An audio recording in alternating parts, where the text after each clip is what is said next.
Hello, everybody. This is Fernando for Star Wars Movie News. It looks like we have our first big confirmation when it comes to Star Wars Episode 7, and it was just unveiled at Star Wars Celebration Europe, which, think of it as like the San Diego Comic-Con of Star Wars events. I mean, it's a huge event. Pretty much everybody that's ever been in Star Wars is there, short of the guy who played Darth Vader, but that's a whole other story. But at the celebration, the producer for the upcoming trilogy, her name is Kathleen Kennedy, which in of itself, I mean, she's a huge producer. She's done some big films that she's been on. And she announced to everybody there the big news that Star Wars Episode 7 will be scored by John Williams, who is, of course, one of the most famous, if not the most famous, music composers out there.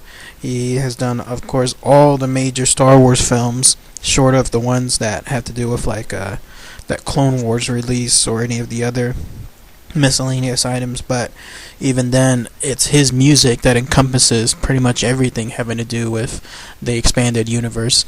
And this is really great news because I was kind of fearing that J.J. Abrams, who is the director of the film, he's notorious for using his own composer for the films, and I was wondering if he was going to have that same composer. I think his name is Michael Giannacci, something like that. That if he was going to have him exclusively just do Star Wars, since they've been doing films together for such the longest time. But no. It looks like even Abrams has some sense to himself in this case, and you don't mess something that's perfect, and in this case it's Star Wars equals John Williams. So very, very good news for everybody out there. Now, I've seen websites that say that he's also on board for Episodes 8 and Episodes 9, and I've seen others that say he's just on board for Episode 7 for now. So right now it's 50-50 as to whether he's going to continue the sequels. Maybe he'll just start it off. Maybe he'll just introduce and leave one last mark on the new trilogy before someone else takes over for the other episodes. But if it turns out that it is true and he's scoring Episode 8 and Episode 9, it's going to be a testament to his longevity, because we're talking about somebody who's already in his 80s.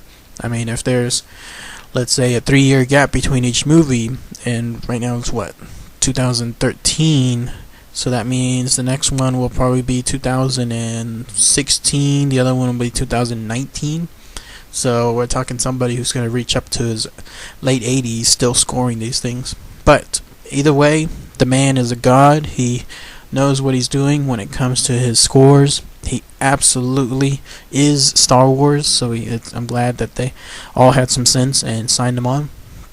And just as a little bit of trivia, one of my favorite scores of his actually has to do with The Phantom Menace.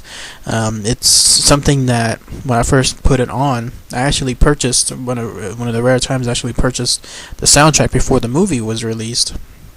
And I got to listen to the score fresh, without any knowledge of what kind of scenes have to do with the score itself. And so it's kind of like listening to something blind for the first time, and it was quite a revelation. I mean, other than some of the usual Star Wars themes that were here and there, everything else, such as Duel of the Fates and Anakin's theme, and then some little hints of Qui-Gon's theme, all that stuff was really, really good. So it still remains one of my favorite scores of his.